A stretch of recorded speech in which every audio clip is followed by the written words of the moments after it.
기도하시겠습니다.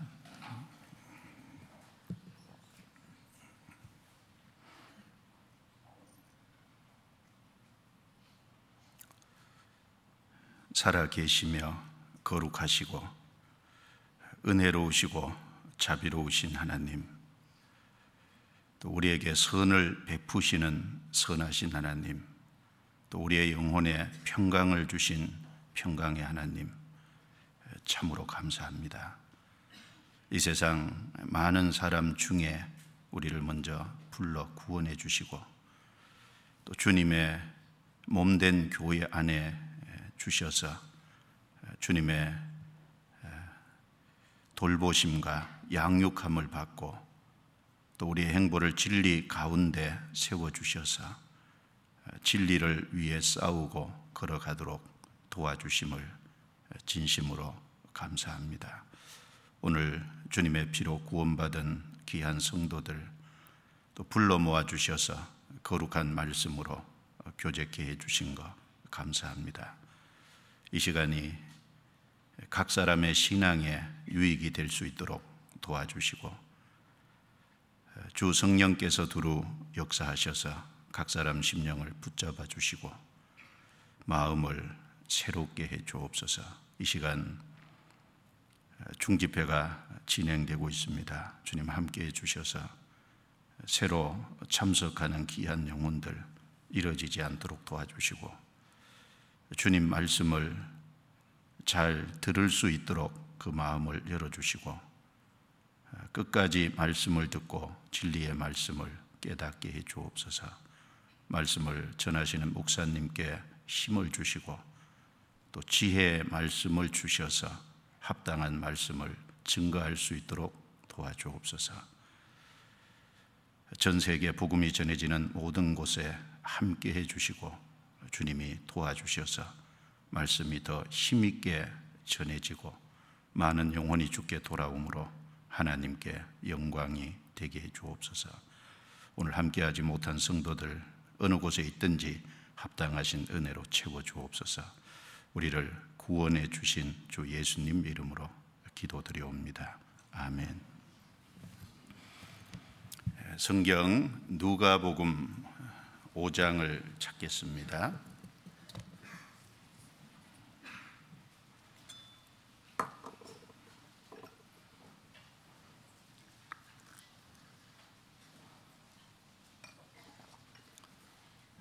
누가복음 5장 27절부터 39절 말씀을 제가 읽겠습니다. 그 후에 나가사 레위라 하는 세리가 세관에 앉은 것을 보시고 나를 쫓으라 하시니 제가 모든 것을 버리고 일어나 쫓으니라. 레위가 예수를 위하여 자기 집에서 큰 잔치를 하니 세리와 다른 사람이 많이 함께 앉았는지라. 바리새인과 저희 서기관들이 그 제자들을 비방하여 가로되 너희가 어찌하여 세리와 죄인과 함께 먹고 마시느냐. 예수께서 대답하여 가라사대 건강한 자에게는 의원이 쓸데없고 병든 자에게라야 쓸데있나니 내가 의인을 부르러 온 것이 아니요 죄인을 불러 회개시키러 왔노라. 저희가 예수께 말하되 요한의 제자는 자주 금식하며 기도하고 바리새인의 제자들도 또한 그리하되 당신의 제자들은 먹고 마시나이다. 예수께서 저희에게 이르시되 혼인집 손님들이 신랑과 함께 있을 때 너희가 그 손님으로 금식하게 할 수 있느뇨. 그러나 그 날에 이르러 저희가 신랑을 빼앗기리니 그 날에는 금식할 것이니라. 또 비유하여 이르시되 새 옷에서 한 조각을 찢어 낡은 옷에 붙이는 자가 없나니 만일 그렇게 하면 새 옷을 찢을 뿐이요 또 새 옷에서 찢은 조각이 낡은 것에 합하지 아니하리라. 새 포도주를 낡은 가죽 부대에 넣는 자가 없나니 만일 그렇게 하면 새 포도주가 부대를 터뜨려 포도주가 쏟아지고 부대도 버리게 되리라. 새 포도주는 새 부대에 넣어야 할 것이니라. 39절 말씀은 같이 읽겠습니다. 묵은 포도주를 마시고 새 것을 원하는 자가 없나니 이는 묵은 것이 좋다 함이니라. 지금 한 주간 교육은 6층 중강당에서 중집회가 진행되고 있습니다. 청년의 주간 집회라서 앞에 청년들이 없습니다. 새로운 사람들이 꽤 많이 듣고 있다고 들었습니다. 기도해 주시고 말씀을 전하시는 오세일 목사님 위해서 또 기도해 주시기 부탁드립니다. 여기 오늘 여기 누가복음 5장 32절에 보시면 누가복음 5장 32절에는 예수님이 이 세상에 들어오신 목적이 무엇인지를 이제 밝히고 있는 내용입니다. 예수님이 이 세상에 오신 목적은 의인을 부르러 온 것이 아니고 죄인을 불러 회개시키기 위해서 오셨습니다. 즉 사람을 구원하시기 위해서 오셨다는 말씀을 하셨습니다. 그리고 이어서 누가복음 5장 36절부터 39절 말씀에 새로운 것에 대한 말씀을 여기 계속하고 있습니다. 새 옷, 새로운 포도주, 새 부대, 그리고 새 것 4번이나 새로운 것에 대한 말씀을 이어서 말씀하셨습니다. 예수님이 이 땅에 들어오신 목적을 말씀하시면서 새로운 것에 대한 말씀을 하신 겁니다. 왜냐하면 예수님은 새 것입니다. 그리고 예수님께서 이 세상에 오신 목적이 새 것을 주시기 위해서 이 땅에 오신 것입니다.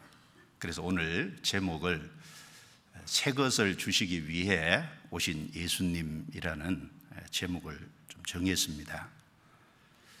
새 것을 주시기 위해 오신 예수님이라는 이 제목으로 성경 전체와 좀 관련해서 좀 말씀을 살펴보려고 합니다. 학예 수양회를 통해서 구원을 받으신 분도 꽤 있고 하기 때문에 좀 도움이 됐으면 하는 마음으로 기도하는 중에 본문을 정했습니다. 그래서 본문 말씀을 먼저 좀 설명하고 또 구체적으로 새 것을 주시기 위해 오신 예수님에 대해서 말씀을 드려보겠습니다. 이 누가복음 5장에는 예수님께서 누가복음 앞부분에 베드로를 제자로 부르시는 내용이 말씀되어 있고, 여기 누가복음 5장 27절에는 세리 레위라는 사람을 제자로 부르시는 그 내용이 기록이 되어 있습니다. 세리 레위라고 했는데 다른 이름은 마태입니다.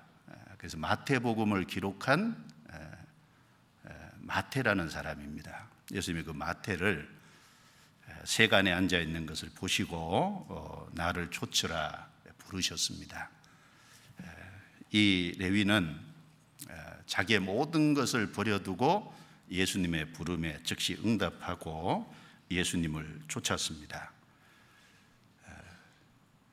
예수님을 메시아인 줄 알고, 그리고 예수님을 따르게 된, 예수님의 제자가 된 그 기쁨과 감사는 너무나 컸을 것입니다. 그래서 이 세리 마태가 그 예수님을 위해서 자기 집에서 큰 잔치를 베풀었습니다. 두 가지 목적이 있었을 거라고 생각합니다.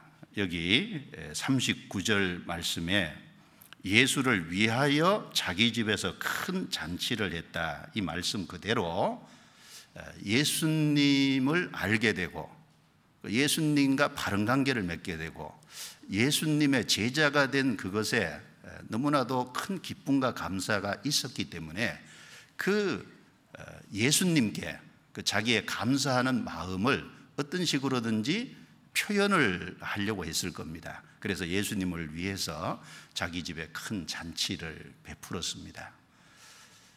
많은 사람들이 예수님을 초대한 적이 별로 없는데 여기 세리 마태는 예수님을 자기 집에 모셔서 큰 잔치를 예수님을 위해서 한 겁니다. 그리고 또 한 가지 이유는 자기가 예수님을 알고 예수님을 알므로 인해서 예수님 앞에서, 하나님 앞에서 기쁨과 감사가 있었기 때문에 자기 동료들, 다른 세리들, 자기가 알고 있는 사람들, 이런 사람들에게 예수님을 알려주고자 하는 또 간절한 바람이 있었을 겁니다. 아마 전도하려고 하는 그런 목적 때문에도 자기 집에 그 예수님을 위해서 잔치를 베풀었습니다. 그래서 이 세리 마태의 집에 예수님도 계시고 예수님과 같이 하는 많은 제자들도 있고, 그리고 이 세리 마태의 동료들이었던 많은 세리와 또 거기에 죄인들도 같이 앉아서 같이 음식을 먹고 있는 그런 장면입니다. 바리새인이 그 모습을 보면서 비난을 했죠. 30절에 바리새인과 저희 서기관들이 그 제자들을 비방하여 가로되 너희가 어찌하여 세리와 죄인과 함께 먹고 마시느냐. 그런 행동에 대해서 이해가 가지 않는다. 예수님이 그것을 들으시고 건강한 자에게는 의원이 쓸데없고 병든 자에게 쓸데있다. 다른 곳에 보면 그 얘기를 하시면서 내가 의인을 부르러 온 것이 아니라 죄인을 불러 회개시키러 왔노라. 예수님이 왜 죄인들과 가까이 하시는지를 그 이유를 설명해 주신 겁니다. 의사는 병자를 가까이 하듯이 예수님은 영혼의 병을 고치러 온 의사시기 때문에, 즉 죄인을 구원해 주러 오신 분이기 때문에 죄인을 가까이 한다는 그 말씀에 답변을 하셨습니다. 예수님이 이 땅에 오신 목적을 말씀을 한 것이죠. 그 얘기를 듣고 33절에 보면 그렇다면 요한의 제자는 자주 금식하며 기도하고 바리새인의 제자들도 그러는데 왜 당신의 제자들은 먹고 마십니까?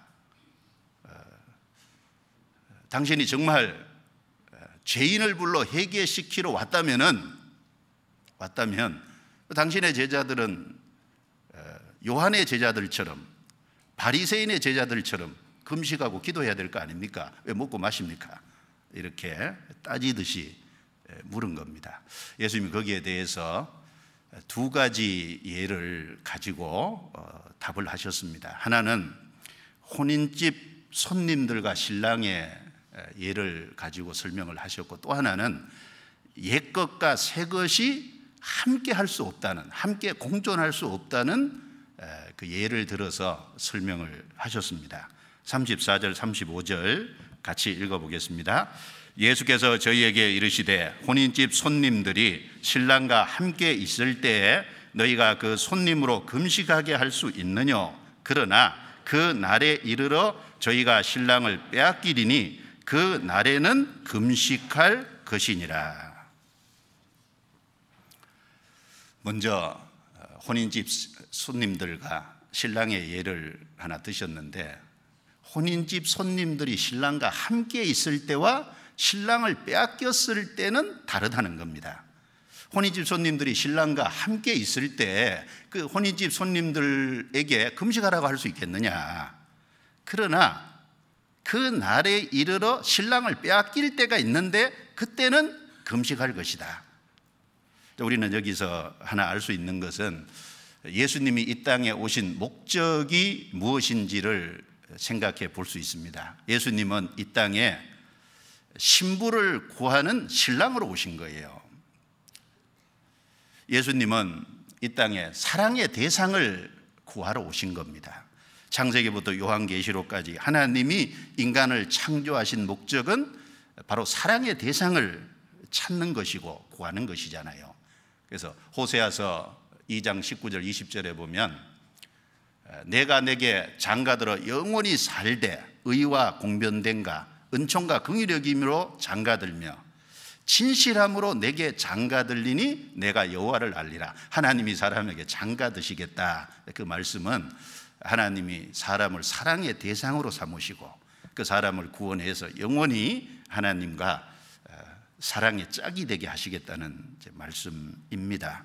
또 고린도후서 11장 2절에 보면 내가 너희를 정결한 처녀로 한 남편인 그리스도께 드리려고 중매함이로다. 바울 사도는 고린도 교회 편지를 쓰면서 고린도 성도들을 정결한 처녀, 신부라고 얘기했고 예수님을 가리켜서 한 남편인 그리스도를 신랑이라고 얘기했습니다. 하나님은 사람을 사랑의 대상으로 삼기를 원하십니다. 그래서 사람을 사랑하시기 때문에 독생자를 주셔서 십자가에 죽기까지 허락하시고 또 우리의 모든 죄를 다 해결해 주시고 우리를 지옥에서 건져서 천국 갈 수 있는 복음을 완성하셨어요. 자, 그 모든 것은 사랑에서 출발하는 겁니다. 하나님이 세상을 이처럼 사랑하사 독생자를 주셨으니 그 사랑에서부터 출발하는 겁니다. 우리 모든 죄를 다 해결해 주신 것이 하나님의 사랑이죠. 동기가 바로 이제 그 죄사함을 받아들인다는 것은 하나님의 사랑을 받아들인다는 거예요. 그 사랑을 받아들이면 하나님의 사랑의 짝이 돼서 영원히 하나님과 함께 할 수 있습니다. 예수님은 그런 의미에서 우리의 신랑입니다. 자, 여기 제자들이 신랑 대신 예수님과 같이 있을 때 금식할 필요가 있느냐 그 말이에요. 그럴 필요 없죠. 바로 주님이 옆에 계시면은 오히려 그 주님께서 새 것을 주셨고 주님으로 말미암아 마음의 평강이 이루어지고 주님으로 말미암아 많은 좋은 것이 주어지는데 슬퍼할 필요가 없잖아요. 그러나 그 날이 이르러 신랑을 빼앗길 때가 있다. 그때는 언제일까요? 예수님께서 종교가들에게 이제 배척을 받아서 빌라도 법정에 서서 재판을 받고 십자가에 못 박혀 죽으시는 때부터 무덤에 들어가서 부활하시기까지 그때는 일종의 빼앗길 때잖아요.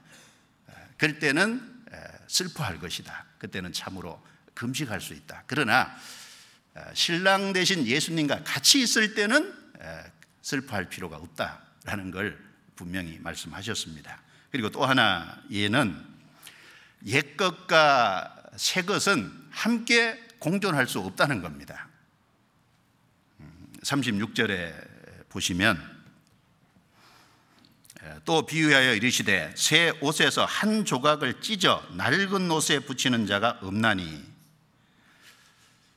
이 세상에 이런 사람은 없을 겁니다.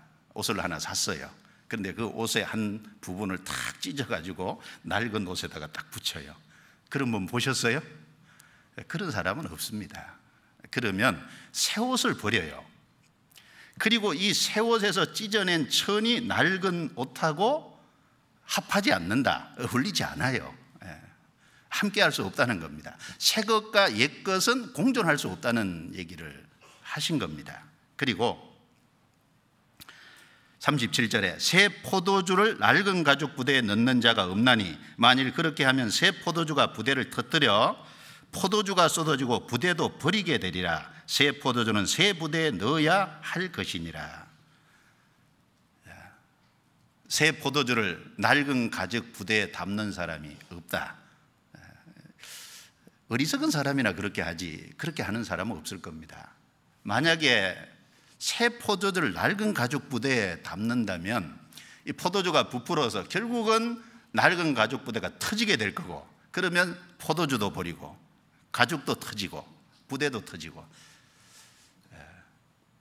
그러면 모든 것을 버리는 것이 됩니다. 그래서 새 포도주는 반드시 새 부대에 넣는 것이 적합하고 합하는 것이라는 겁니다. 새 것과 옛 것을 함께 공존할 수 없다는 걸 대차 반복하신 겁니다.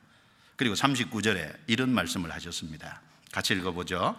묵은 포도주를 마시고 새 것을 원하는 자가 없나니 이는 묵은 것이 좋다 함이니라. 자, 오래된 포도주가 포도주로서는 맛이 있잖아요. 그래서 사람들은 묵은 포도주의 맛을 보면 그리고 나서 새 것을 원하는 자가 없다. 묵은 포도주 맛이 좋기 때문에 묵은 포도주를 마시면 새 것이 좋다, 새 것을 원하는 이런 사람이 없다는 겁니다. 원어에 보면 아무도 없다 그랬어요. 왜냐하면 이는 묵은 것이 좋다 함이니라.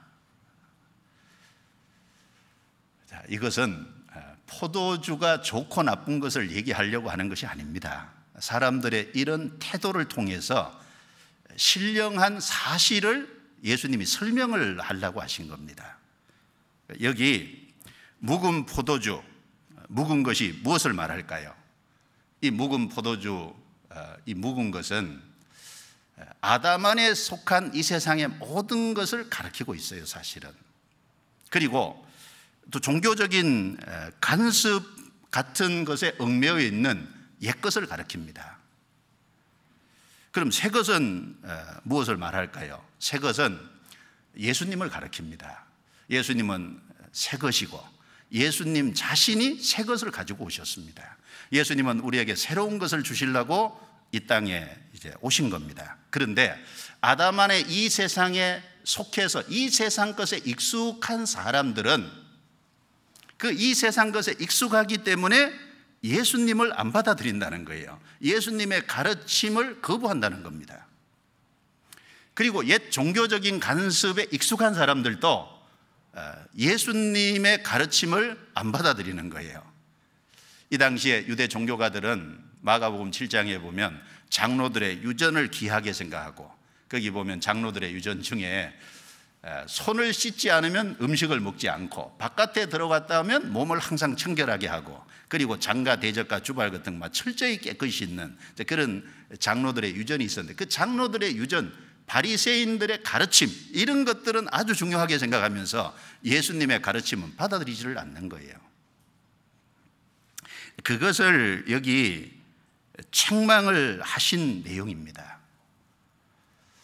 예수님의 가르침을 바리새인들의 가르침 옆에 놓으려는 것은 마치 새 것을 옛 것하고 같이 놓으려는 것과 같은 꼴이라는 겁니다. 그것은 마치 새 옷을 찢어서 낡은 옷에 붙이려는 것과 같은 거고, 그것은 마치 새 포도주를 낡은 가죽 부대에 넣으려는 것과 같은 거라는 겁니다.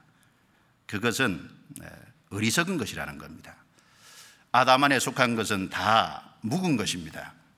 그래서 사람들은 그러나 이 아담 안에 이 세상에 속한 것에 익숙하기 때문에 아담 안의 것이 좋다, 묵은 것이 좋다, 이렇게 이야기를 하는 거예요.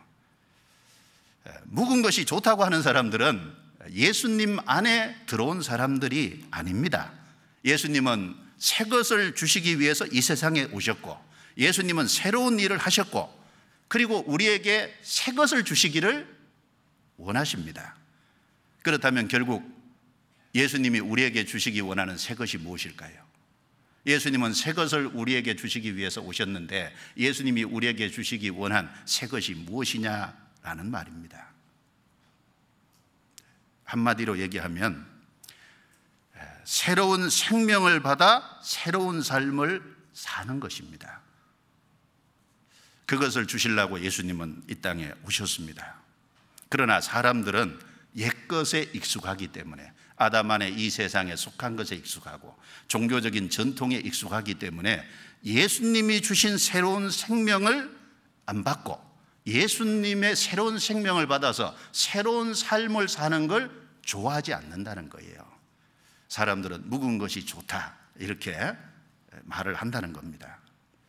여러분, 새하늘과 새 땅, 영원한 천국은 새 생명을 받아서 새롭게 된 사람만이 들어갑니다. 아담 안에 속한 사람은 새하늘과 새 땅에 들어갈 수 없습니다. 그래서 이 누가복음 5장 27절 말씀부터 39절 이 말씀 속에 예수님이 이 땅에 오신 목적도 나와 있고, 그리고 특별히 우리를 구원하시기 위해서 오셨는데 바로 그걸 다르게 말하면 새 것을 주시기 위해서 오셨다는 것이 됩니다. 예수님 우리에게 새로운 생명을 주시고 새로운 삶을 살아가기를 참으로 원하십니다. 그것을 조금 구체적으로 좀 말씀을 드려보겠습니다. 자, 하나님은 예수님으로 말미암아 새로운 일을 창조하셨습니다. 성경 같이 보죠. 이사야 42장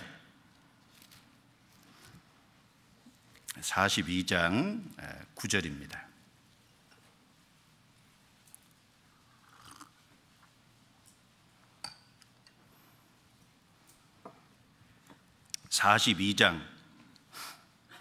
제가 몇 구절 1절부터 읽어보겠습니다. 내가 붙드는 나의 종, 내 마음에 기뻐하는 나의 택한 사람을 보라. 내가 나의 신을 그에게 주었은즉 그가 이방에 공의를 베풀리라.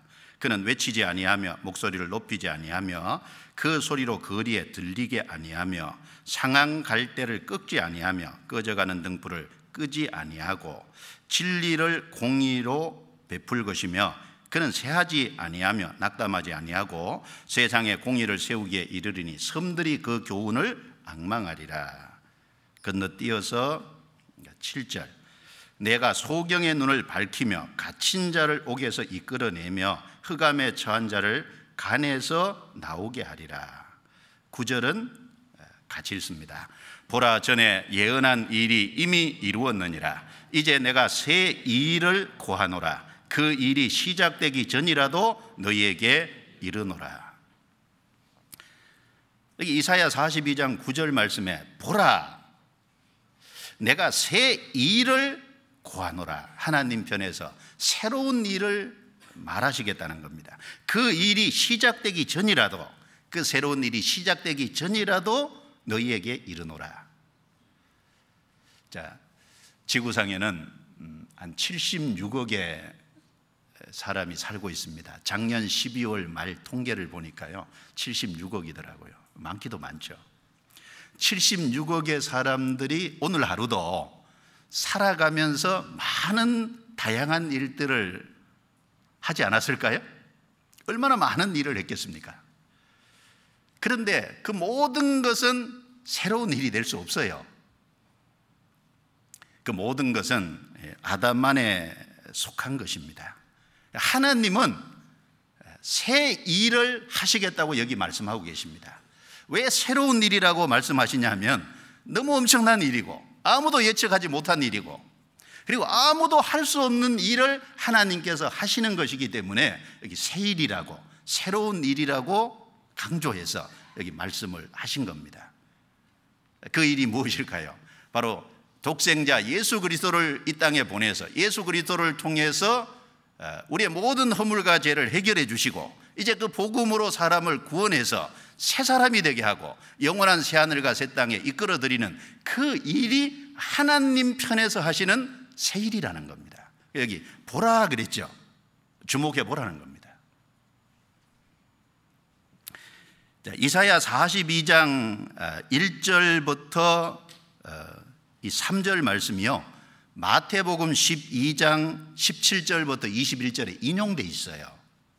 그런데 이 이사야 42장 1절부터 4절 말씀, 여기 내가 붙드는 나의 종, 내 마음에 기뻐하는 나의 택한 사람을 보라 그랬는데 하나님이 정하신 특별한 종, 하나님이 세우신 특별한 한 사람, 이분이 누굴까요? 마태복음 12장에는 예수님 자신을 가리킨다고 말씀을 하고 있습니다. 하나님이 세우신 한 분, 자, 그분이 이 땅에 오시면 상한 갈대를 꺾지 아니하며 꺼져가는 등불을 끄지 아니하고 그랬습니다. 이 세상 사람들은 상한 갈대가 있으면 그것마저 꺾어버리죠. 사람이 약하고 어려운 데 처해 있으면요 그걸 더 힘들게 만들잖아요. 꺼져가는 심지를 아예 꺼버리죠. 그런데 예수님은 상한 갈대 같은 인생을 치료해 주시고 꺼져가는 등불에 성령을 공급하셔서 새 사람이 되게 하시고 그 일을 예수님은 하시는입니다. 7절은 우리 영혼 속에 이루어질 일을 설명하신 겁니다. 소경의 눈을 밝히며 갇힌 자를 옥에서 이끌어내며 흑암에 처한 자를 간에서 나오게 하리라. 사실은 우리가 죄 가운데 심판받고 멸망받을 운명에 있는 모습을 얘기한 겁니다. 우리가 예수님을 알기 전에는 소경이었습니다. 그런데 말씀으로 우리의 눈을 열어주시고 갇힌 자를 옥에서 이끌어내듯이 우리가 심판과 형벌에 있는 죄 가운데 얽매여 있는 그 가운데서 우리를 건지고 마귀의 건세에서 건져주셨잖아요. 바로 그 새 일을 미리 예수님 오시기 700년 전에 여기 고한다, 알려주신다라고 말씀을 하신 겁니다. 또 예레미야 31장을 찾아보겠습니다. 예레미야 31장.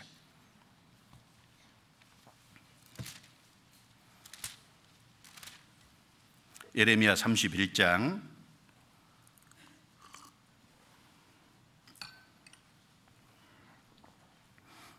31장 제가 몇 구절 읽겠습니다. 15절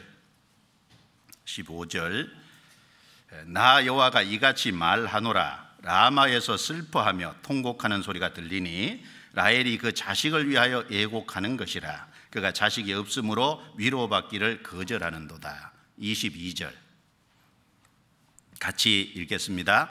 패역한 딸아 내가 어느 때까지 방황하겠느냐. 여호와가 새 일을 세상에 창조하였나니 곧 여자가 남자를 안으리라. 건너뛰어서 31절은 제가 읽습니다. 나 여호와가 말하노라. 보라 날이 이르리니 내가 이스라엘 집과 유다 집에 새 언약을 세우리라. 나 여호와가 말하노라. 이 언약은 내가 그들의 열조의 손을 잡고 애굽 땅에서 인도하여 내던 날에 세운 것과 같지 아니할 것은 내가 그들의 남편이 되었어도 그들이 내 언약을 파하였음이니라. 나 여호와가 말하노라. 그러나 그날 후에 34절까지 같이 읽습니다. 내가 이스라엘 집에 세울 언약은 이러하니 곧 내가 나의 법을 그들의 속에 두며 그 마음에 기록하여 나는 그들의 하나님이 되고 그들은 내 백성이 될 것이라. 그들이 다시는 각기 이웃과 형제를 가르쳐 이르기를 너는 여호와를 알라 하지 아니하리니 이는 작은 자로부터 큰 자까지 다 나를 알미니라. 내가 그들의 죄악을 사하고 다시는 그 죄를 기억지 아니하리라. 여호와의 말이니라. 먼저 15절을 보시면 이 15절 말씀이 마태복음 2장 17절과 18절에 역시 인용되어 있어요. 그런데 그 마태복음 2장 17절 18절 내용은 헤롯 왕이 예수님을 죽이려고 베들레헴에 군대를 보내서 2살 아래 아이들을 싹 죽인 내용을 이야기하고 있습니다. 바로 이 예레미야 31장 15절 말씀이 바로 그 예언을 가리키는 거라고 인용해 놨어요.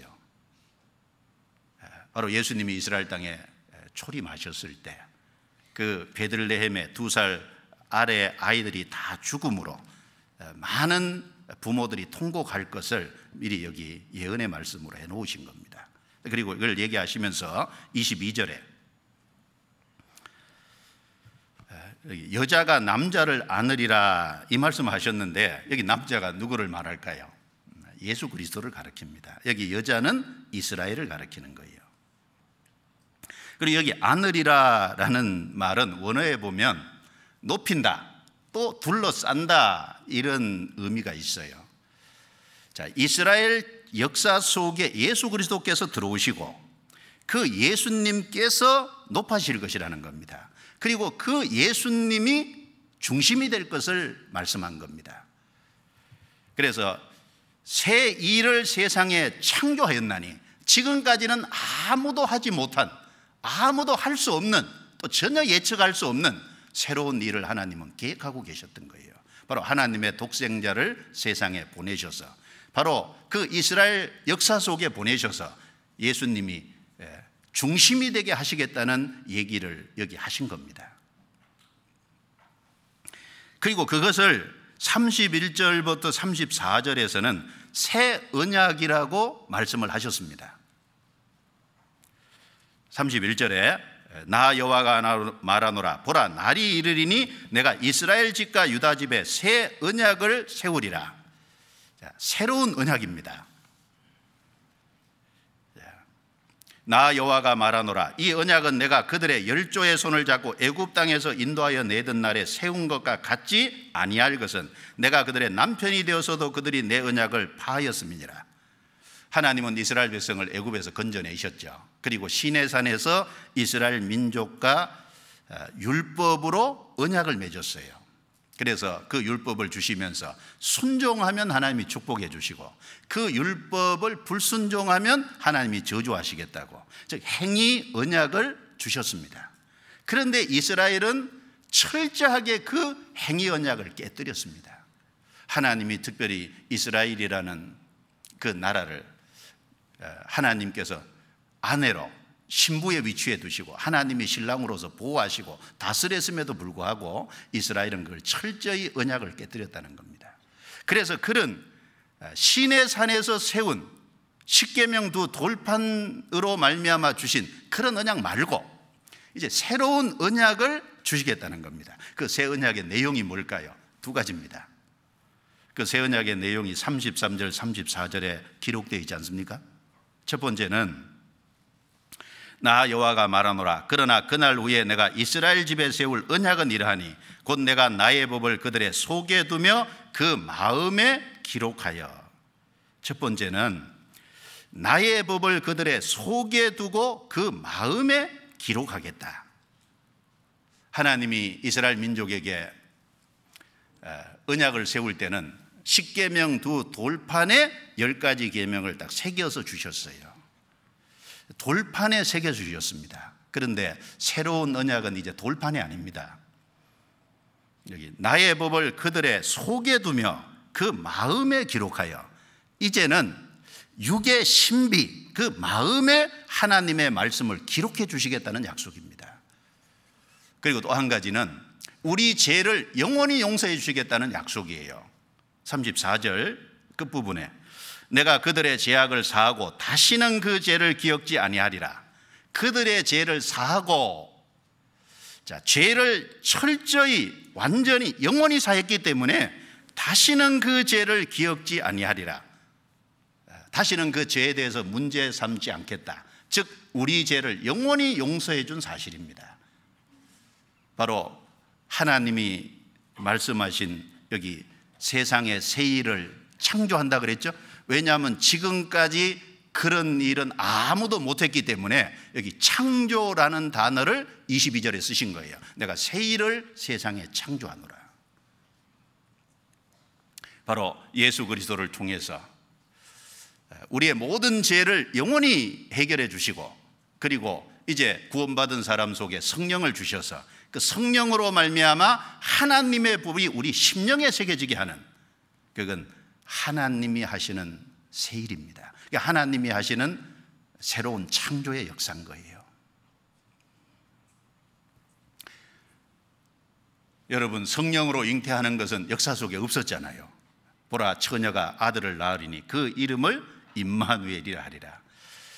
한 여인을 통해서, 남자를 경험하지 못한 한 여인을 통해서 사람이 태어나게 하는 일은 없었던 일이잖아요. 그건 하나님이 새롭게 창조하신 일입니다. 하나님의 독생자가 인간의 육체를 입고 이 세상에 오셨어요. 성육신, 그건 하나님이 창조하신 특별한 일입니다. 과거에 속한 것이 아닙니다. 그래서 요한복음 1장 1절에 보면 태초에 말씀이 계시니라. 이 말씀이 하나님과 함께 계셨으니 이 말씀은 곧 하나님이시니라. 근데 요한복음 1장 14절에 보면 말씀이 육신이 되어 우리 가운데 거하심에 우리가 그 영광을 보니 아버지 독생자의 영광이요 은혜와 진리가 충만하더라. 바로 하나님이셨던 그분이 인간의 육체를 입고 말씀이 육신이 되어 우리 가운데 거하시는 성육신, 그것은 없었던 일이잖아요. 하나님이 창조하신 일입니다. 그리고 하나님의 독생자를 십자가에 내어줌으로 말미암아 하나님과 인간 사이를 화목하게 하는 그 하나님의 독생자가 화목제물이 된 것은 역사 속에 없었던 일이지 않습니까? 구약에는 짐승을 잡았어요, 계속해서. 그런데 하나님의 독생자가 제물이 된 겁니다. 하나님이 창조하신 일입니다. 그래서 요한일서 4장 10절에 사랑은 여기 있으니 우리가 하나님을 사랑한 것이 아니요 오직 하나님이 우리를 사랑하사 우리 죄를 위하여 화목제로 그 아들을 보내셨습니다. 하나님의 독생자가 사람을 위해서, 하나님과 사람이 화목하는 그 일을 위해서 제물이 되었다. 그건 역사 속에 단 한 번밖에 없는 하나님이 창조해내신 일입니다. 그리고 구약 성경에 짐승이 죽음으로 말미암아 죄를 해결하는 그림자와 모형으로 보여주셨는데 그건 진정한 의미에서 죄가 해결되지 않은 거잖아요. 그런데 예수님이 십자가의 중으로 피를 흘림으로 우리 대신 심판을 받음으로 우리의 모든 죄를 영원히 씻어주셨다. 하나님이 창조하신 일이지 않습니까? 그리고 그 죄를 사함받은 사람 속에 성령을 주시고, 그리고 그 성령으로 말미암아 그 사람 심령 속에 말씀이 새겨지게 하는 것은, 그것은 새로운 창조의 일이잖아요. 옛것에 속한 것이 아닙니다. 하나님은 예수 그리스도로 말미암아 새로운 일을 창조하신 겁니다. 예수님은 그래서 새 것입니다. 그래서 예수님이 이 땅에 오셨는데 예수님은 새로운 교훈, 새 교훈을 가지고 오신 겁니다. 바리새인들의 가르침하고 다르죠. 옆에다 놓으면 안 되죠. 마가복음 1장. 마가복음 1장.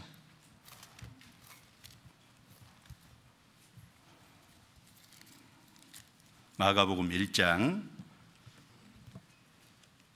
27절.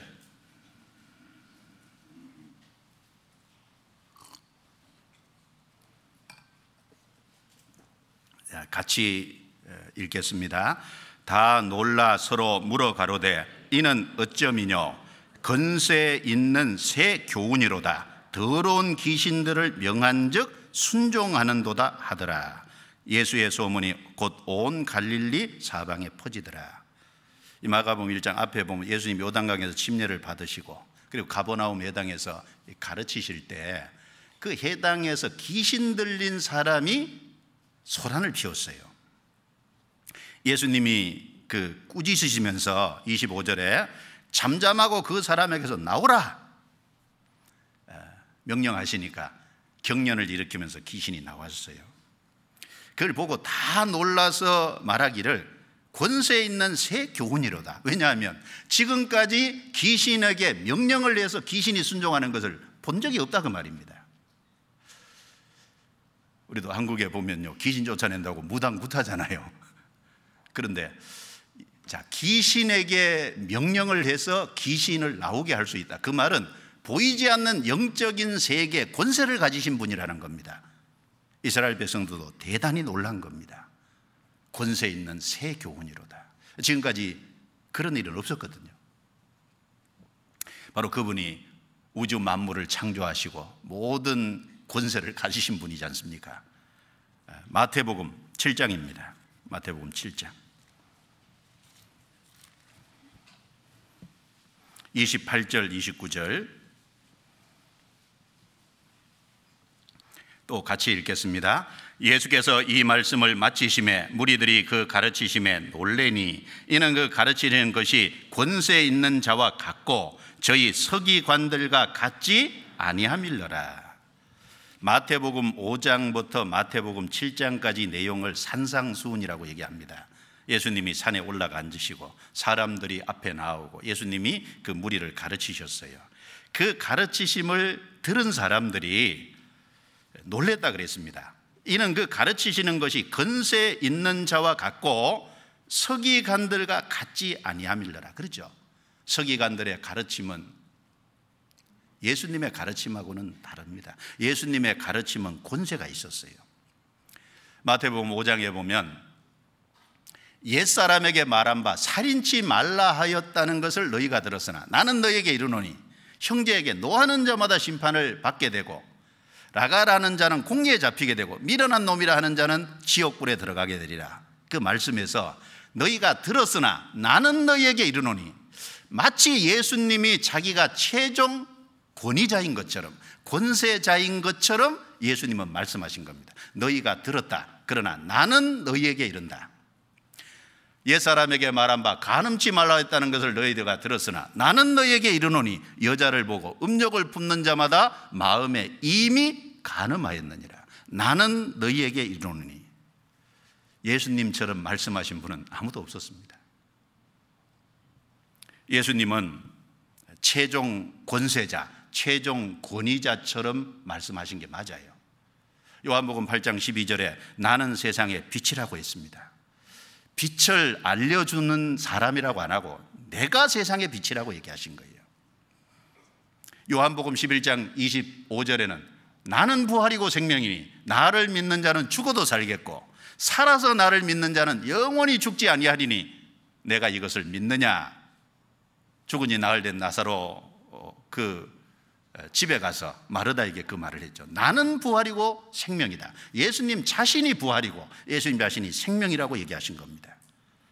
요한복음 10장 9절에는 내가 문이니 누구든지 나로 말미암아 들어가면 구원을 얻을 것이다. 요한복음 6장 48절에는 나는 생명의 떡이다. 요한복음 14장 6절에는 내가 곧 길이요 진리요 생명이니 나로 말미암지 않고는 아버지께로 올 자가 없느니라. 내가 곧 길이라는 건 내가 곧 유일한 그 길이다.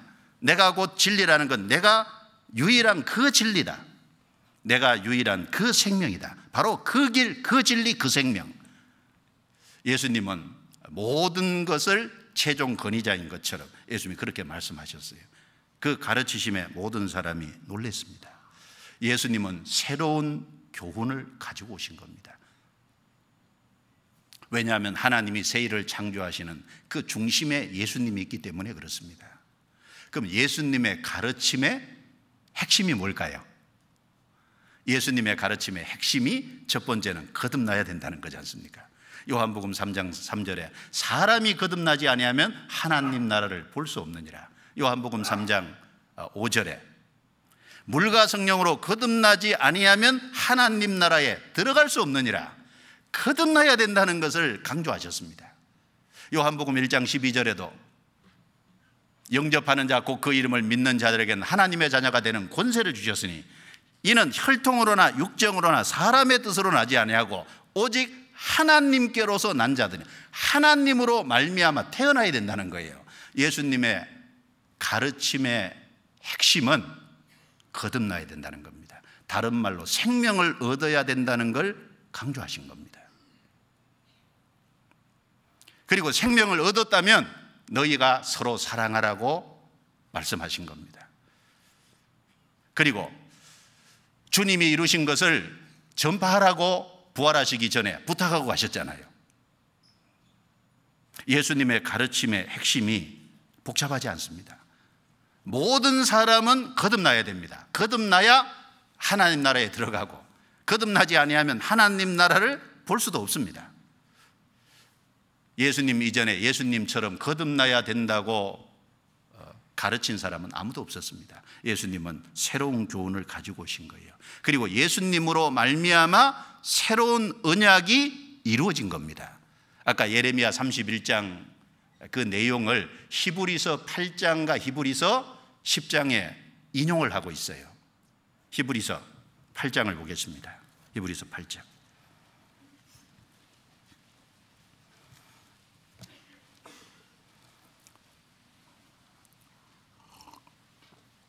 하나님은 예수 그리스도로 말미암아 새 언약을 세우셨고 그것이 새 일을 창조하신 겁니다. 히브리서 8장 7절 저 첫 언약이 무음하였다면 둘째 것을 요구할 일이 없었으려니와 저희를 허물하여 일렀으되 주께서 가라사대 볼지어다 날이 이르리니 내가 이스라엘 집과 유다 집으로 새 언약을 세우리라. 아까 예레미야 31장 내용을 그대로 여기 인용을 해놨습니다. 그리고 13절에 새 언약이라 말씀하셨음에 첫 것은 낡아지게 하신 것이니 낡아지고 새하는 것은 없어져 가는 것이니라. 하나님은 예수 그리스도로 말미암아 새 언약을 세우셨습니다. 그 새 언약의 핵심이 두 가지라 그랬죠. 10장 찾아보겠습니다. 10장. 여기 8장에 인용을 하고 10장에 다시 반복을 했어요. 15절부터 18절까지 같이 읽겠습니다. 또한 성령이 우리에게 증거하시되 주께서 가라사대 그날 후로는 저희와 세울 언약이 이것이라 하시고 내 법을 저희 마음에 두고 저희 생각에 기록하리라 하신 후에 또 저희 죄와 저희 불법을 내가 다시 기억지 아니하리라 하셨으니 이것을 사하셨은즉 다시 죄를 위하여 제사 드릴 것이 없느니라. 자, 히브리서 9장 10장에 짐승을 제물로 잡는, 짐승의 피를 흘리는 걸 쭉 설명을 하면서 그것은 그림자고 예수님의 피가 실체라는 것을 말했습니다. 짐승의 제물을 드리는 것은 하나의 그림자고 예수님이 실체되는 걸 얘기했어요. 그러면서 예레미야 31장에 새 언약의 핵심인 두 가지를 여기 성령께서 우리에게 가르쳐 주셨다. 그래서 16절에 하나, 17절에 하나 두 가지를 정확하게 여기 다시 재론하고 있죠. 그날 후로는 저희와 세울 언약이 이것이라 하시고 내 법을 저희 마음에 두고 생각에 기록하리라. 이제는 돌판이 아니에요. 마음에 두고 생각에 기록하리라. 성령이 오시면 하나님의 말씀을 우리 마음과 생각에 기록해 주시겠다고 약속하신 겁니다. 그리고 또 한 가지 17절에 또 저희 죄와 저희 불법을 내가 다시 기억지 아니하리라 하셨으니, 자, 죄와 불법을 다시 기억지 않는다는 건 어떤 의미일까요? 영원히 용서가 안 됐다면 기억할 수밖에 없어요. 영원히 용서됐기 때문에 다시 기억을 안 하신다는 겁니다. 우리 죄가 영원히 사해졌습니다. 그것이 바로 예수 그리스도로 말미암아 하나님이 세우신 새 언약의 내용이에요. 성경 고린도 후서 3장을 보겠습니다. 고린도 후서 3장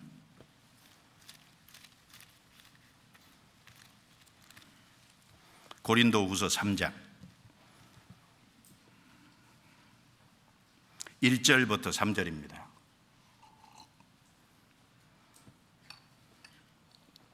같이 읽어보겠습니다. 우리가 다시 자천하기를 시작하겠느냐? 우리가 어찌 어떤 사람처럼 증거서를 너희에게 붙이거나 혹 너희에게 맞거나 할 필요가 있느냐? 너희가 우리의 편지라 우리 마음에 썼고 무사람이 알고 읽는 바라. 너희는 우리로 말미암아 나타난 그리스도의 편지니 이는 먹으로 쓴 것이 아니요 오직 살아계신 하나님의 영으로 한 것이며 또 돌비에 쓴 것이 아니요 오직 육의 신비에 한 것이라. 이 바울 사도가 복음을 전할 당시에요, 거짓 교사들, 거짓 선지자들이 추천서를 가지고 다녔어요. 나는 누구의 추천서를 받았다, 청거서를 가지고 다녔습니다.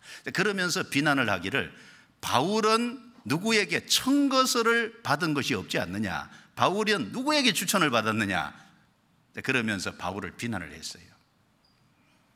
바울이 그 비난을 받을 때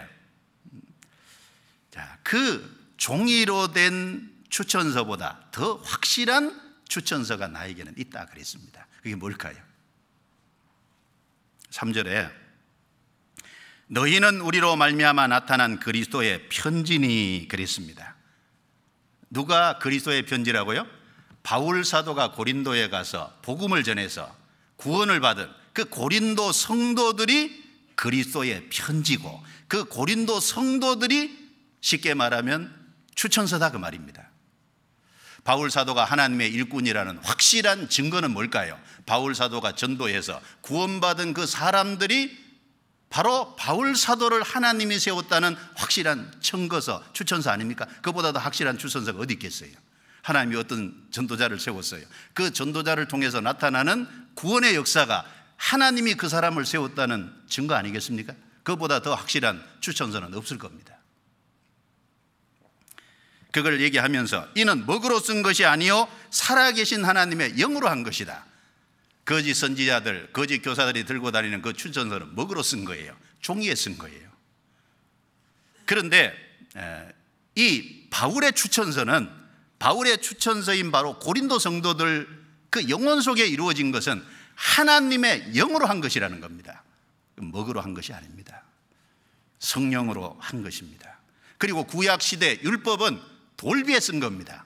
그런데 신약시대 하나님의 성령으로 육의 신비에 마음에다가 기록해 주셨잖아요. 구원받은 사람 속에 성령이 들어오셨고 그 성령께서 말씀을 우리 심령 속에 기록해 주신 겁니다. 그것보다도 더 확실한 것이 어디 있겠어요? 그래서 예수님은 새 언약의 중심에 있습니다. 바로 하나님이 예수님을 통해서 새 언약을 세우신 겁니다. 그 새 언약의 내용이 무엇인지도 우리에게 분명히 말씀해 주셨습니다. 그리고 이제 그 새 언약으로 말미암아 죄사함을 확실히 받고, 그리고 그 육의 신비에 하나님의 성령으로 말씀이 새겨진 그 사람은 이제 에게는 새로운 계명이 주어져 있다는 거예요. 요한복음 13장 찾아보겠습니다. 요한복음 13장.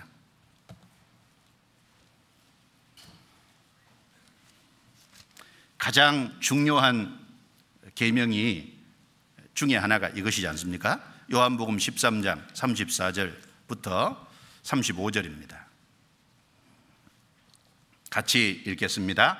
새 계명을 너희에게 주노니 서로 사랑하라. 내가 너희를 사랑한 것 같이 너희도 서로 사랑하라. 너희가 서로 사랑하면 이로써 모든 사람이 너희가 내 제자인 줄 알리라. 여기 새 계명이라고 말씀하셨습니다. 예수님이 제자들에게 새 계명을 너희에게 주노니 서로 사랑하라. 그 새 계명이 뭐냐면 서로 사랑하라는 거예요.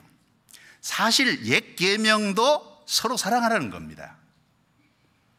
마태복음 22장 34절부터 39절 말씀해 보면 한 율법사가 예수님에게 나와서 선생님, 율법 중에 어느 계명이 크니까 이렇게 물어봤습니다. 예수님이 대답을 하시기를 첫째는 마음을 다하고 성품을 다하고 목숨을 다해서 주 너의 하나님을 사랑하라. 이것이 첫째 되는 계명이요, 둘째는 이것이니 내 이웃을 내 몸과 같이 사랑하라 하셨으니 이 모든 것이 온 율법과 선지자의 강령이니라. 율법과 선지자는 구약성경 전체를 말하잖아요. 구약성경 전체의 가르침이 뭐냐? 하나님을 사랑하고 이웃을 사랑하라. 그러니까 옛 계명의 중심에도 사랑하라는 얘기가 들어있습니다. 그런데 왜 여기 새 계명이라고 하셨을까요? 새 계명을 너희에게 주노니 서로 사랑하라. 내가 너희를 사랑한 것 같이 너희도 서로 사랑하라. 그런데 옛 계명 안에는 내가 너희를 사랑한 것 같이 그 말이 없어요. 새 계명이 차이가 뭐냐면 내가 너희를 사랑한 것 같이 그 말입니다. 그 말은 무슨 말입니까? 그 사랑, 주님이 사랑을 했다면 상대방은 사랑을 받았잖아요. 너희가 내 사랑을 받은 것이 다르다 그 말입니다. 구원을 받은 사람은 뭘 받았어요? 하나님의 사랑을 받은 거예요. 우리는 십자가를 통해서 우리 죄를 용서받는 동시에 거기서 하나님의 사랑을 받아들인 겁니다. 하나님의 사랑을 받은 사람은 또 다른 사람을 사랑할 수 있는 힘이 있어요. 사랑한 것 같이, 그 말은 사랑을 받았으면 너희도 서로 사랑하라 그 말입니다. 구원을 받은 사람은 이제 내가 너희를 사랑한 것 같이 서로 사랑하라고 하는 새 계명이 주어져 있는 겁니다. 그래서 구원받은 사람은 다른 형제 자매를 사랑할 수 있는 힘이 와 있어요. 그래서 베드로전서 1장 22절에 보면 너희가 진리를 순종함으로 너희 영혼을 깨끗하게 하여 거짓이 없이 형제를 사랑하기에 이르렀으니 마음으로 뜨겁게 피차 사랑하라 그랬어요. 자, 진리를 순종함으로, 그 말은 그 진리가 복음이지 않습니까? 복음을 받아들임으로 너희 영혼을 깨끗하게 했다. 우리 죄가 깨끗이 씻음 받았어요. 그리고 성령이 우리 속에 들어오심으로 우리 속사람이 깨끗게 됐어요. 이제 형제를 사랑하기에 이르렀으니, 이르렀다는 건 뭐예요? 형제를 사랑할 수 있는 힘이 와 있다는 얘기예요. 뜨겁게 피차 사랑하라. 앞에 두 가지가 붙어 있습니다. 뜨겁게, 또 하나는요 피차. 옆에 한번 돌아보세요. 옆에 형제 자매, 뜨겁게 피차 사랑해 보세요. 뜨겁게 피차 사랑하는 게 어떻게 사랑하는 걸까요? 사랑을 받았다면 그 사랑으로 사랑하는 게 뜨겁게 피차 사랑하는 걸 겁니다. 그리고 이제 그 사랑을 받았기 때문에 이제 신앙생활 가운데 주님과의 사이에서 그 사랑을 점점 더 풍성하게 해가야 돼요. 에베소 3장 18절 19절에 능히 모든 성도와 함께 지식에 넘치는 그리스도의 사랑을 알아. 그 길이와 넓이와 깊이와 높이의 어떠함을 깨달아 하나님의 모든 충만하신 것으로 충만하기 원하노라 라고 말씀하셨습니다. 우리가 아직 사랑을 받았지만 그 사랑의 길이와 넓이와 높이와 깊이가 얼마나 큰지를 잘 몰라요. 우리가 주님 사랑을 아는데 조금밖에 모릅니다. 이 사랑을 주님과 관계 속에서 점점 더 키워야죠. 그 주님의 사랑이 커질수록 형제 자매도 크게 뜨겁게 사랑할 수 있을 거예요. 그래서 사랑을 받았기 때문에 이제 사랑합니다. 먼저 누구를 사랑할까요? 하나님을 사랑합니다. 그래서 요한일서 4장 19절에 우리가 사랑하면 그가 먼저 우리를 사랑하셨습니다. 먼저는 우리가 아닙니다. 하나님이 먼저 우리를 사랑해 주셨기 때문에, 사랑을 나타내 주셨기 때문에, 그 사랑을 깨달아서 받았기 때문에 우리도 이제 사랑합니다. 주님만 사랑하는 게 아니라 형제 자매도 뜨겁게 사랑합니다. 그런데 구원을 받았다고 하면서 형제 자매를 힘들게 하고 형제 자매를 괴롭히고 형제 자매를 미워한다면 그 한번 생각해 봐야 돼요. 병들었든지 생명을 안 받았든지, 즉 사랑을 안 받았든지 뭔가 문제가 있지 않겠습니까? 요한일서 2장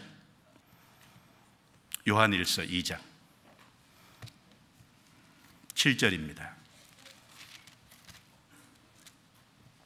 2장 7절부터 11절,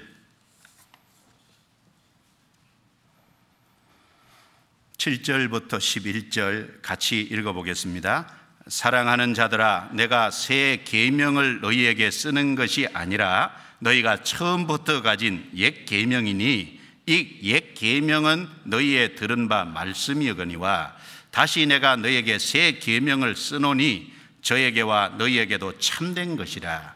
이는 어두움이 지나가고 참빛이 벌써 비침이니라. 빛 가운데 있다 하며 그 형제를 미워하는 자는 지금까지 어두운 가운데 있는 자요, 그의 형제를 사랑하는 자는 빛 가운데 거하여 자기 속에 거리낌이 없으나 그의 형제를 미워하는 자는 어두운 가운데 있고 또 어두운 가운데 행하며 갈 곳을 알지 못하나니 이는 어두움이 그의 눈을 멀게 하였음이니라.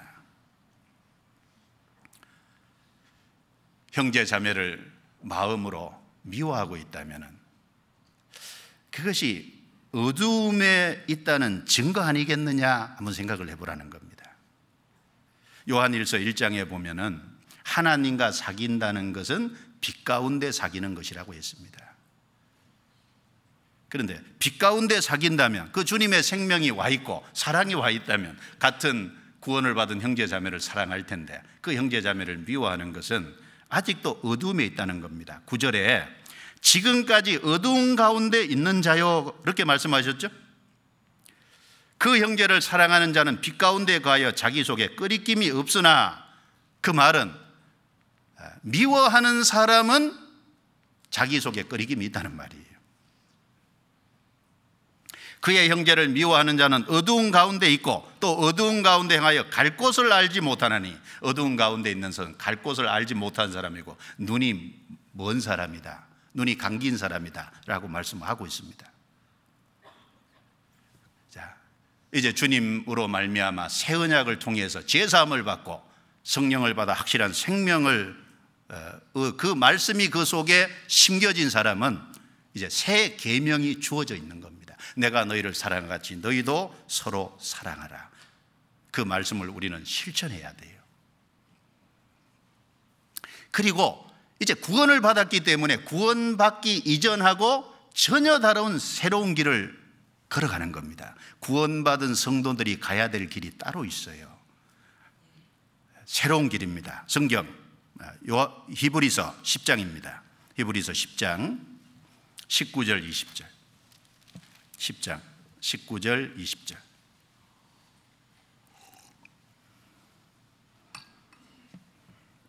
(19절) (20절)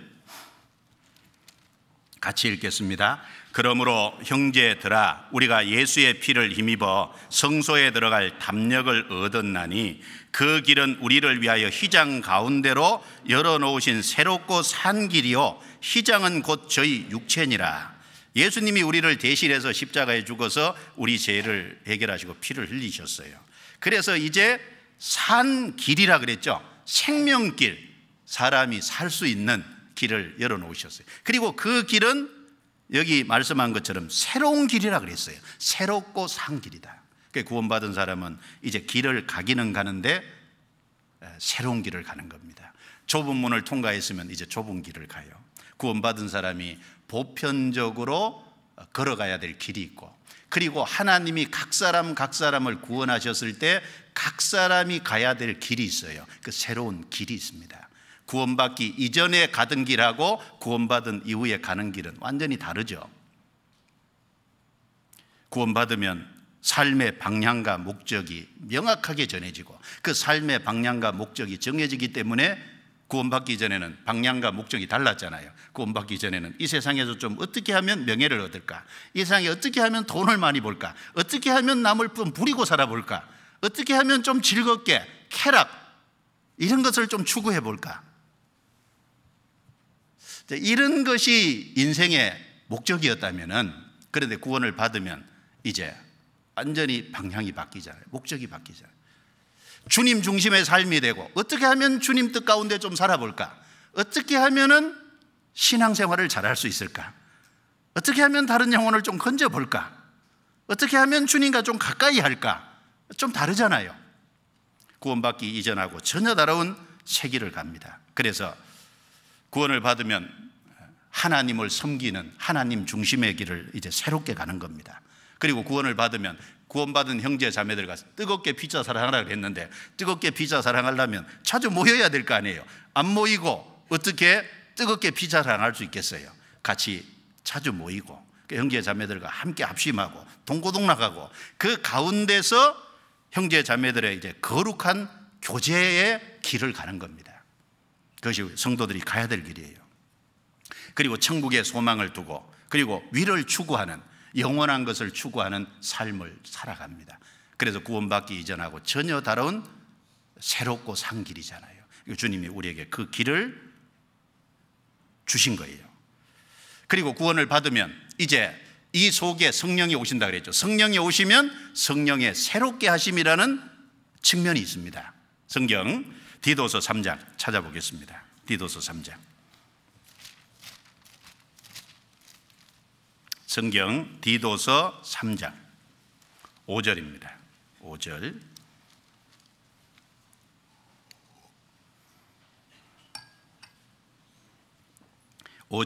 같이 읽겠습니다.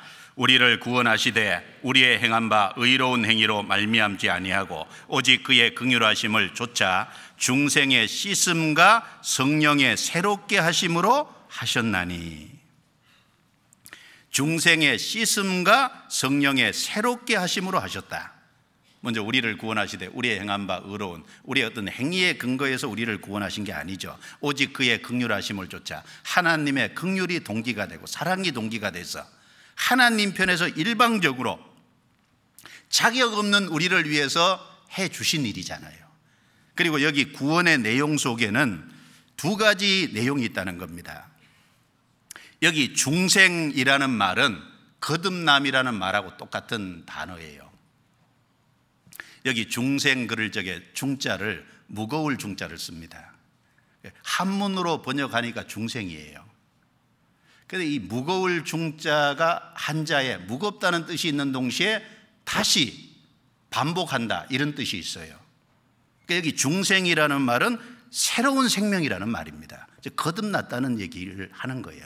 거듭나면은 두 가지가 있다. 씻음, 죄 씻음이죠. 우리의 모든 죄를 씻어줬다는 것과 성령의 새롭게 하심으로 하셨나니, 이제 성령이 우리 속에 들어오셨어요. 우리가 주일날 두 번이나 하나님의 두 가지 선물에 대해서 배웠습니다.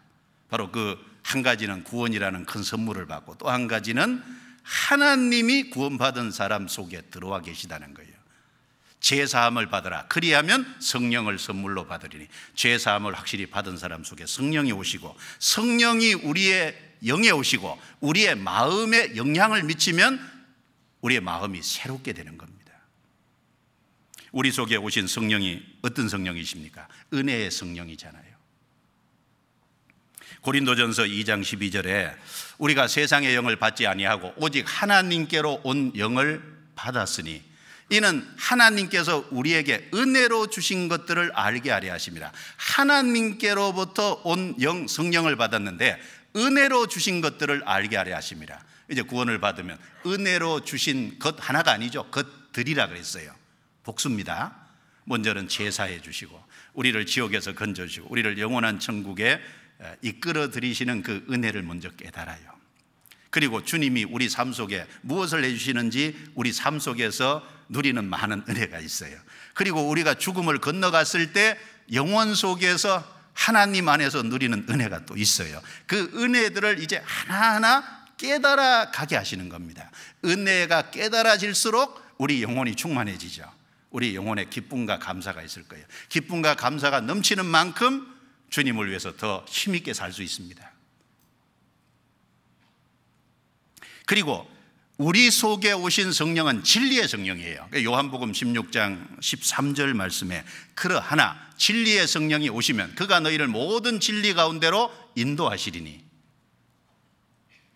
그가 자유로 말하지 않고 오직 듣는 것을 말하시며 장래의 일을 너희에게 알리시리라 그랬어요. 진리의 성령이니까 진리 가운데로 우리를 인도하셔요. 좌로나 우로나가 아니라 진리 가운데로. 말씀이라는 진리 위에 우리를 세워주시고 그 말씀으로 우리를 정로로 갈 수 있도록 우리를 이끌어 주십니다. 그리고 장래 일에 대해서 앞으로 어떤 일이 있을 것을 깨닫게 해주세요.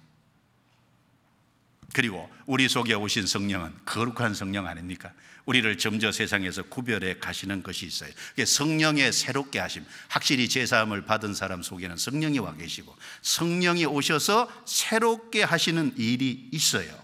그런데 제사함을 받았다고 하는데 성령의 새롭게 하시는 일에 대해서는 까마득하다.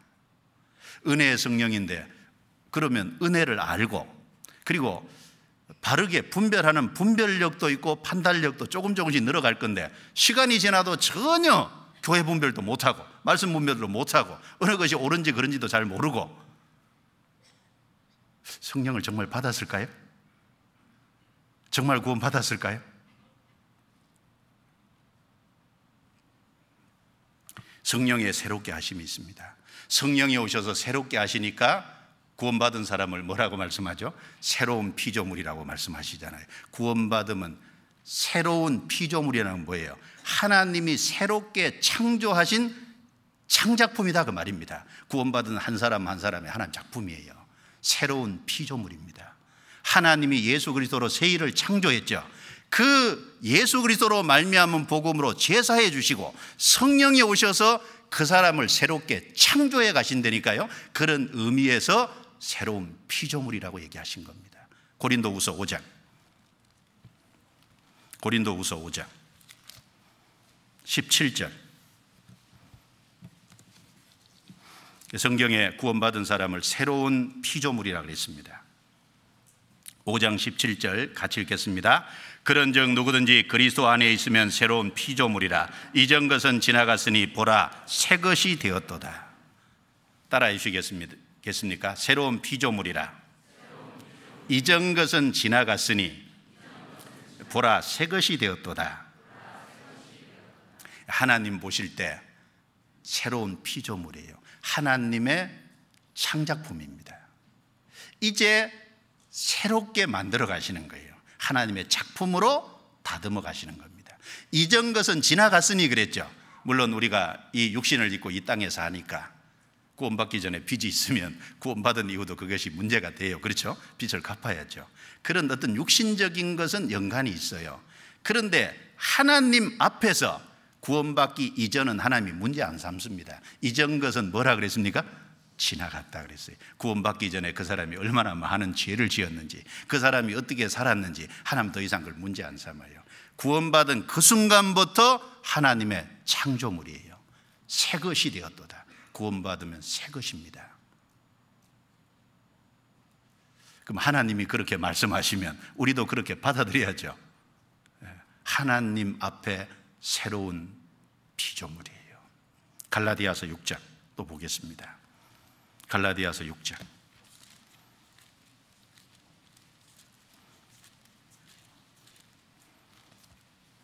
6장 15절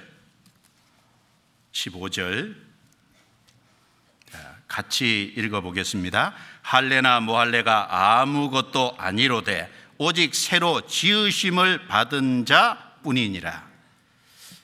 육신의 할례 무할례 이런 것은 아무것도 아니다. 유대인들은 하나님의 백성이라는 표를 그 몸에다 뒀잖아요. 8일째 되면은 사내아이는 할례를 행했습니다. 우리말로 포경수술이죠. 그런데 그건 하나의 구원의 그림자고, 이 할례나 무할례 그건 아무것도 아니로되 오직 새로 지으심을 받은 자뿐이니라. 하나님의 새로운 작품이 된, 그게 중요한 겁니다. 죄사함 받고 성령이 오셔서 새로운 피조물이 됐어요. 그럼 한번 생각을 해보십시다. 새로운 피조물이면 모든 것에서 달라야 될 거 아닙니까? 첫 번째요, 새로운 마음이 주어졌어요. 그리고 하나님이 마음을 새롭게 하셨다면 이제 입술이 말하는 것이 달라져요. 입술의 열매를 하나님이 창조해 가십니다. 그리고 새로운 피조물이 됐다면 새 사람이라는 거죠. 새 사람으로 하나님께서 만들어 가십니다. 그리고 구원을 받은 사람은 이제 성령의 인도함을 받는 새 생명 가운데 살아가는 삶입니다. 그리고 구원을 받은 사람은 새 노래를 부르게 돼 있어요. 구원을 받은 사람은 모든 마음과 생각과 입술과 삶의 행위, 모든 것에서 새로운 피조물입니다. 첫 번째는 마음이 새롭게 됩니다. 그래서 에스겔서 11장 19절 20절 말씀에 보면 성신이 오시면, 성령이 오시면 일치하는 마음이 주어진다 그랬어요. 일치하는 마음. 그리고 돌같이 단단한 마음이 없어지고 부드러운 마음이 주어진다 그랬어요. 일치하는 마음, 그리고 부드러운 마음. 그리고 에스겔 36장 26절에 보면 구원을 받으면, 성신이 오시면 새 마음이 주어진다 그랬어요. 구원을 받으면 새 마음이 주어집니다. 과거에 없던 마음이 이제 생겨요. 어떤 마음이 생길까요? 구원을 받아본 사람은 알죠. 구원을 받으면 주님이 나를 구원하셨기 때문에 모든 것보다도 주님을 더 사랑하고 모든 것보다도 주님을 더 귀히 여기는, 일단 삶은 그렇게 안 될지라도 그 마음만은 주님이 정말 소중한 분이 되는 거예요. 주님께 감사하는 마음이 생긴 겁니다.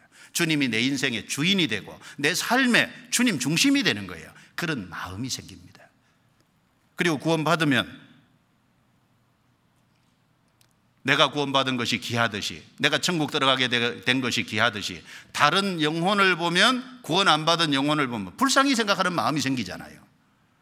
그리고 구원을 받으면 말씀을 귀하게 생각하고 말씀을 듣고 싶은 그런 마음이 생기지 않습니까? 구원받은 형제 자매를 가까이 하고자 하는 마음이 생기잖아요. 그건 성령이 주신 마음입니다. 그런데 사람들이 그 육체가 있으니까 그 성령이 주시는 마음을 막아버리잖아요. 새로운 마음이 있습니다. 그리고 돌같이 단단한 마음이 아니라 부드러운 마음이 생깁니다. 구원받으면 마음이 아주 부드러워져요. 그리고 이 마음이요, 쉽게 찔림을 받고, 마음이 어쨌든 내가 죄를 짓거나 거짓을 말하거나 임기응변을 얘기하거나 둘러대거나 그러면요, 마음에 쉽게 찔림을 받습니다. 다윗이 기름 부음 받은 사울의 옷자락을 살짝 비었잖아요. 근데 마음에 찔렸다 그래서 다윗의 마음이요, 그게 부드러운 마음입니다. 그래서 작은 것에도 감동을 해요. 찬송 부르다 많이 우시죠? 안 우세요? 안 우시면 회개해야 되는데 찬송 부르고 있으면요 그냥 눈물이 나요. 형제 자매들의 간증을 들으면 그냥 마음에 동화가 돼요. 그 이해가 됩니다. 그것이 부드러운 마음이 실제로 되는 거예요. 새 마음이 실제로 되는 겁니다. 그리고 일치하는 마음이 실제로 되는 거예요. 그러니까 하나님과 일치하는 마음이 되니까 형제 자매와도 마음이 통하게 돼 있는 겁니다. 고린도전서 2장 16절 말씀에 보면 누가 주의 마음을 알아서 주를 가르치겠느냐, 그러나 우리가 그리스도의 마음을 가졌느니라. 그리스도의 마음을 구원받은 사람은 가졌습니다. 그리스도의 마음이 이해가 되고 그리스도와 일치하는 마음이 되고, 그 마음이 있으니까 형제 자매와 교통이 되고. 그래서 골로새서 3장 11절에 보면 지식에까지 새롭게 하심을 받는 자니라. 그래서 새로운 내세에 대한 확실한 지식이 생기잖아요. 영원한 천국에 대한 보이지 않는 것에 대한 확실한 지식이 모든 지식에까지 새롭게 되는 겁니다. 여러분 파스칼 아시죠? 파스칼이 그 확실한 크리스찬이었는데 수학자이기도 하시고, 그런데 이 파스칼이 이런 말을 했다 그러잖아요. 불신자는 철학자를 보고 놀란다. 철학자는 그리스도인들을 보고 놀란다 라는 말을 했습니다. 왜냐하면 철학자들은 뭐 이것저것 아는 게 많잖아요. 그런데 철학자들은 아는 것이 많지만 확신이 없지 않습니까? 그런데 그리스도인들은 확신을 갖고 사니까 철학자들은 그리스도인들을 보고 놀란다는 거예요. 어떻게 그렇게 모든 것에 확신을 하고 살아갈 수 있느냐 그 말입니다. 왜? 하나님이 계시고 성경이 진리니까 우리는 이 성경 안에서 하나님이 주신 새로운 것에 대한 지식에까지 새롭게 하심을 봐 확신이 있습니다. 전도서 6장 11절에 보면 이런 말씀이 있어요. 헛된 것을 더하게 하는 많은 일이 있다 그랬는데 그 많은 일을 나눠주에 보면 많은 언론이라 그랬어요. 헛된 일을 더하게 하는 많은 헛된 일, 많은 언론이 있나니. 옛날에도 언론이 여러 가지 무슨 사건이 있으면 그걸 논하고 그런 것이 있었는 것 같습니다. 자, 요즘 텔레비전이나 보면 언론을 보면요 별 얘기 다 하죠. 그런데 우리 영혼에 필요한 건요 헛된 일을 헛되게 하는 많은 언론이 있다. 우리가 그런데 마음이 빼앗기면 안 될 겁니다. 그렇죠? 우리가 한 가지를 알더라도 확신을 갖고 이 성경 말씀은 너무나도 분명하잖아요. 우리는 그것을 붙잡고 살아갑니다. 마음이 다릅니다. 그리고 마음이 다르니까 입술의 열매가 달라지죠. 그래서 이사야 57장 19절에 보면 입술의 열매를 짓는 나 여호와가 말하노니 입술의 열매를 만들어내는 하나님이라 그랬어요. 마음이 달라지니까 우리가 죄사함을 받고 우리 심령에 평안이 생기고 확실한 소망이 생기고, 그러니까 입술에서 나오는 말이 달라지잖아요. 마가복음 7장에 보면 기먹고 어눌한 자를 예수님께 데려왔어요. 예수님께서 고쳐주셨습니다.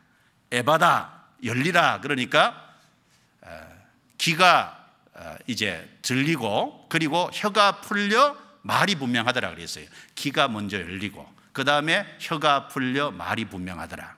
먼저 하나님의 말씀을 듣는 귀가 열려지니까 시간 지나가면서 말이 분명해지는. 그리고 구원받으면 이제 새 사람이잖아요. 에베소서 4장 찾아보겠습니다. 에베소서 4장.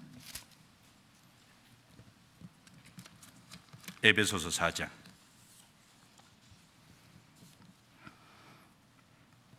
에베소서 4장 22절부터 24절 같이 읽겠습니다. 너희는 유혹의 욕심을 따라 썩어져 가는 구습을 좇는 옛사람을 벗어버리고 오직 심령으로 새롭게 되어 하나님을 따라 의와 진리의 거룩함으로 지으심을 받은 새 사람을 입으라. 옛사람을 벗어버리고 새 사람을 입으라. 이제 구원을 받으면 이제 아담 안에 속한 옛사람은 점점 벗어지고 그리스도 안의 새 사람, 그리스도의 성품을 닮아가는 그것이 분명히 있게 됩니다. 새 사람을 입어가는. 그리고 구원을 받았으니까 이제 새 노래를 부르게 되는 거예요. 이스라엘 백성들이 애굽에서 부른 노래는 슬픔의 노래잖아요. 근데 애굽에서 이제 탈출해서 홍해 바다를 건너서 부른 출애굽기 15장의 노래는 구원의 노래, 새 노래지 않습니까? 이스라엘 백성들이 바벨론에 포로 잡혀가 있을 때는 옛 노래입니다. 그런데 바벨론에서 이스라엘 땅으로 돌아왔을 때 그게 새 노래예요. 시편에 보면은 다윗이 죄를 확실히 용서받고 그 확실한 기쁨이 있을 때, 그 기가 막힌 웅덩이와 수렁에서 건져졌을 때 새 노래를 불렀다 그랬습니다. 구원받은 사람이 구원받은 그것을 노래하고 주님을 높이고 찬양하는 그것이 새 노래가 될 겁니다. 우리는 영원한 천국에 가면 영원히 새 노래를 부르게 될 겁니다. 그 내용이 요한계시록 5장에 쭉 나와 있어요. 그래서 구원받으면 성령이 오심으로 새롭게 되는 게 있고, 그래서 새로운 피조물로 마음과 생각, 말과 행동 모든 면에서 이제 새 사람답게 하나님이 바꾸고 가셔요. 그러니까 새로운 피조물이라고 했습니다. 그런데 우리가 하나 생각해야 될 것이 있습니다. 자, 누가복음 5장 잠깐 본문을 보시죠. 누가복음 5장 누가복음 5장 39절 같이 읽겠습니다. 묵은 포도주를 마시고 새 것을 원하는 자가 없나니 이는 묵은 것이 좋다 함이니라. 우리 번역에는 묵은 포도주를 마시고 새 것을 원하는 자가 없나니 이렇게 기록이 되어 있는데, 원문에는 묵은 포도주를 마시고 즉시 새 것을 원하는 자가 없나니, 즉시라는 단어가 원래 들어있어요. 묵은 포도주를 마시고 즉시 새 것을 원하는 자가 없나니, 그러면 즉시 새 것을 원하는 자가 없지만 계속해서 들으면 새 것을 원하게 된다 그 말이지 않습니까? 즉시로는 그런 사람이 없다 그랬어요. 예수님이 이스라엘 땅에 왔습니다. 그런데 예수님이 새 언약을 가져오시고 새로운 교훈을 가져오시고 모든 것에 새 것을 주시기 위해서 왔는데, 그 예수님을 배척했지만, 그런데 그 예수님의 말씀을 계속 듣고 상고하고 귀담아 듣다 보면 예수님의 가르침을 받아들이고 예수님을 받아들이게 되는 거죠. 사도행전 17장에도 보면 베레아 사람들은 데살로니가 사람보다 더 신사적이어서 날마다 성경을 상고함으로 그 중에 믿는 사람이 많고, 처음에는 좀 생소할 거예요. 그런데 말씀을 계속 듣다 보면 그것이 진리입니다. 자, 그리고 구원받은 이후에도 우리가 새로운 피조물이 됐어요. 하나님이 새 사람으로 만들어 가십니다. 그런데 즉시는 좀 생소할 거예요. 구원받아서 새 사람이 됐지만 아직 모습은 안 바뀐 게 너무 많잖아요. 마음과 생각과 아직 여러 가지가 하나님의 말씀이 이해되는 폭도 적잖아요. 그런데 하나님의 말씀을 계속 시간 내서 가르침을 받으면 이제 새 사람답게 정말 바뀌어가는 겁니다. 여기는 즉시 새 것을 원하는 자가 없나니, 그럼 시간 지나가면은 가능하다는 얘기입니다. 그래서 구원 안 받은 사람도 말씀을 계속 듣게 하면 그 말씀 속에서 주님이 깨닫게 해주십니다. 그리고 구원받은 사람도 점점 더 새롭게 돼 갈 겁니다. 그리고 교회도 한 세 사람이죠. 교회를 성경에 세 사람이라고 그랬습니다. 성경 에베소서 2장 찾아보겠습니다. 에베소서 2장 잠깐만 보겠습니다. 에베소서 2장 15절 같이 읽겠습니다. 원수된 것 곧 의문에 속한 계명의 율법을 자기 육체로 폐하셨으니 이는 이 둘로 자기의 안에서 한 세 사람을 지어 화평하게 하시고, 교회를 한 세 사람이라 그랬어요. 유대인 이방인 상관없이, 나이 상관없이, 신분 국적 상관없이 모든 것을 초월해서 하나님이 하나가 되게 해놓으신 거예요. 그래서 구원받은 사람은 그리스도 안에서 하나입니다. 그래서 한 세 사람이니까 이제 그 교회 안에서 한 세 사람으로서 그 교회를 하나님이 온전케 만들어가는 거예요. 온전한 사람으로 만들어갑니다. 에베소서 4장 13절 우리가 다 하나님의 아들을 믿는 것과 아는 일에 하나가 되어 같이 읽습니다. 온전한 사람을 이루어 그리스도의 장성한 분량이 충만한 데까지 이르리니, 온전한 사람을 이루어, 에베소 2장에는 한 세 사람이라 그랬고, 교회를 4장에는 하나님이 온전한 사람으로 이루어 가신다는 거예요. 교회를 그렇게 하신다는 겁니다. 그래서 15절 오직 사랑 안에서 참된 것을 하여 범사에 그에게까지 자랄지라. 그는 머리니 곧 그리스도라. 그에게서 온몸이 각 마디를 통하여 도움을 입음으로 연락하고 상합하여, 같이 읽습니다. 각 지체의 분량대로 역사하여 그 몸을 자라게 하며 사랑 안에서 스스로 세우느니라. 사랑 안에서 스스로 세우느니라. 하나님이 이제 예수 그리스도가 그 교회의 머리가 되죠. 구원받은 사람이 전체가 몸을 이루고 한 사람 한 사람은 그 안에 각 지체입니다. 그 온전한 사람을 이루어서 그 안에 서로 공급받고 그 안에서 하나님의 역사를 이제 이루어가는 거예요. 교회도 한 세 사람입니다. 그래서 교회는 예수 그리스도의 죽음과 부활을 통해서 성령이 오심으로 구원받는 사람이 생기고, 그 구원받는 사람의 무리가 교회잖아요. 그 교회도 하나님이 해가시는 세 사람입니다. 그리고 예수님 안에서는 다 새로운 것이잖아요. 전도서 1장 9절에 보면 해 아래에서 새 것이 없다 그랬어요. 어떤 분은 그 전도서 1장 9절에 해 아래에서 새 것이 없다, 그 구절을 읽고 새 것 많은데 한 200년 전에는 텔레비전도 없고 자동차도 없고 그리고 냉장고도 없고 없는 거 막 요즘 새 것이 막 쏟아져 나오잖아요. 얼마나 많은 새 것이 나오는데 왜 해 아래에서 새 것이 없다 그랬을까요? 사실 그건 다 새 것이 아닙니다. 하나님이 해놓으신 재료를 가지고 사실 그걸 모양만 바꾼 것이니까 그 새 것이라고 할 수 없어요. 그리고 그 모든 것은 아담 안의 것이고 결국은 이 세상이 불탈 때 다 없어질 겁니다. 그러면 새 것은 뭘까요? 예수 그리스도 안에 있는 모든 것만 새 것이라고 할 수 있습니다. 그리스도 안의 것이 아니면 새 것이 아니에요. 그리고 그리스도 안에서 새로운 생명을 받아 새로운 삶을 사는 그 사람이 어디 들어갈까요? 영원한 새하늘과 새 땅에 들어갑니다. 천국도 새하늘과 새 땅이잖아요. 요한계시록 21장 마지막으로 찾아보겠습니다. 요한계시록 21장 1절 같이 읽겠습니다. 또 내가 새 하늘과 새 땅을 보니 처음 하늘과 처음 땅이 없어졌고 바다도 다시 있지 않더라. 천년왕국도 이사야 65장에 보면 새 하늘과 새 땅이라 그랬고 영원한 천국도 새 하늘과 새 땅입니다. 예수님은 이 땅에 의사로서 오셨습니다. 우리 영혼을 구원하러 오셨습니다. 그것을 다르게 말하면 새 것을 주러 오셨다라고 말했습니다.